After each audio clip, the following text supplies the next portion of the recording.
Hello, my name is Mukesh and welcome to the second part of this video series. We're going to talk about the various things that you need to know in order to take better decisions when buying devices like earphones, headphones, speakers, amplifiers. Uh, what we're going to talk about is how to make sense of the specifications that come along with these devices. Generally, an engineer would really know most of these things, and a musician would know would or would not know the musical aspects of those specifications. But what we're going to do is we're going to look at both the things and try to combine them in such that you understand those things from the musical side as well as from the sound engineering or audio engineering side. Well, let's start with a very basic question. What is sound? Sound is, for our understanding and purposes at the moment, let's just say it is the movement of air. So everything that you hear is coming to you through air, and it is you can hear it because the changes in the pressure of air kind of gives you a certain vibrations that you get from your pinna and your eardrums that makes you perceive it as sound. Okay, fair enough. So then what is audio? Well, audio is sound stored in some form or another such that it can be processed and reproduced. So you don't call it sound cassettes. You call them audio cassettes, audio CDs. You call MP3s as audio files. You don't call them sound files generally. So without any further ado, let's just begin with it.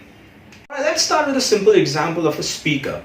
Now, we have all seen speakers. There is this black diaphragm on top which goes up and down when you connect it to any particular source. So then what happens really is that, say, these are the 2 points where you connect your wires, and when this say point has a positive and this point has a negative charge, the diaphragm would say come on top. When this becomes negative and this becomes positive, the diaphragm goes down.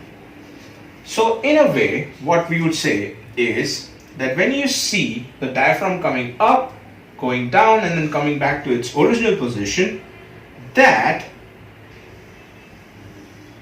is how the sound is being delivered to the speaker. Now, what is being delivered to the speaker is not really sound. It is a signal.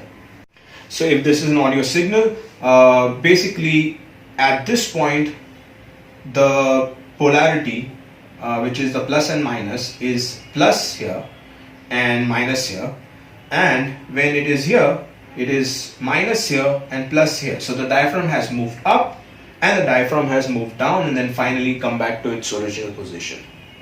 Basically this movement where it has gone up, gone down and come back to its original position, this is what we call a cycle. Now, depending on how many times does this cycle happen in 1 second, that is what we would call hertz. So if, say, this portion from here to here was 1 second, then this signal would be 1 hertz. If this happened on the same, say, on the same area, if this happened twice, then we will call this signal of 2 hertz. So basically, hertz is the number of cycles per second. It has been observed that humans can hear from 20 hertz to 20 kilohertz. Now, this 20 hertz and 20 kilohertz, like we mentioned, right? That this is 20 cycles per second, and this is 20. When I say 20 kilohertz, is 20,000 cycles per second. So this is this 20 hertz, 20 kilohertz, these cycles per second. This is called the frequency of the signal. So this is called the frequency of the signal, and how loud the signal is, that's called the amplitude. That's called the amplitude of the signal, how loud that signal is. So a signal can either be this or it could be this. When you say this, it basically means it is of the same frequency, but it is a lot louder than this smaller signal. Alright, so what we spoke about is that humans can hear from, say, 20 hertz to 20 kilohertz. Now, not all humans can hear, the other extremes of the frequency range. It's mostly the children and the women who can hear, say, 20 hertz to 20 kilohertz. Men mostly, say, 40 hertz to 16 kilohertz. And as you grow older, your perception of these other extremes of the frequency range tends to decrease a little bit. Now, this 20 hertz to 20 kilohertz is divided into three frequency ranges.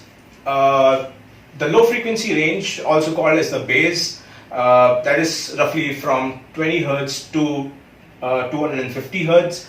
And then you have the middle frequency range or the medium frequency range, which is also called just mids, which is about 250 hertz to roughly about 2 to 3 kilohertz. And then you have 2 to 3 kilohertz to roughly about 20 kilohertz, which is your high frequency range, also called as a treble. The low frequency range is further divided into three parts, which is the ultra low frequencies, or also called as a low bass, or the sub bass, which is roughly about 20 hertz to 60 hertz. Now, this is an area which the subwoofers are basically designed to deliver. We also talk about the next frequency range, which also the subwoofers are designed to deliver, but this is where they are critical. Now, 60 hertz to 120 hertz approximately is where your mid bass is. So the mid bass is at 80 hertz, and then plus and minus, say, 20% or 30% of the frequency spectrum. And then you have 120 hertz to 250 hertz, which is called as the upper bass or the higher bass. So you have a lower bass, you have a mid bass, and you have a higher bass. So when you hear about like a mid bass hump, when you talk about speakers or earphones or headphones, this is roughly centered around, say, 80 to 90 hertz, and then you broaden that out a little bit. When you push that particular frequency up, it tends to take other frequencies surrounding it a little, along with it. So that is what your mid bass hump is. Then you have the middle frequency range of the mids is further divided into lower mids, middle mids or medium mids, and upper mids. Now this is about 250 hertz to 500 hertz, and then 500 hertz to 1 kilohertz is the medium mids, or the mid mids. The 1 kilohertz to 2 or 2 to 3 kilohertz, that's your upper mids. Similarly, the treble is divided into three parts. 2 to 3 kilohertz to 5 to 6 kilohertz is your the lower treble, and 5 kilohertz to 6 kilohertz to 8 to 10 hertz is your middle treble, and then 8 to 10 kilohertz to about 16 to 20 kilohertz is your upper treble or higher treble. Now, the reason that we divide it as such is to understand what will be the characteristic of the sound.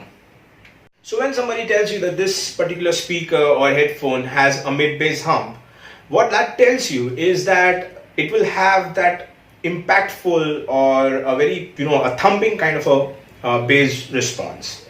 Well, that would be all for now. I hope you found this video informative, and I hope that I did not rush through things.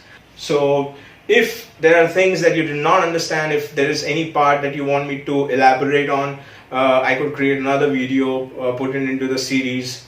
And if you really liked it, let me know. If you didn't, let me know. Just anyways, thanks, and have a great day.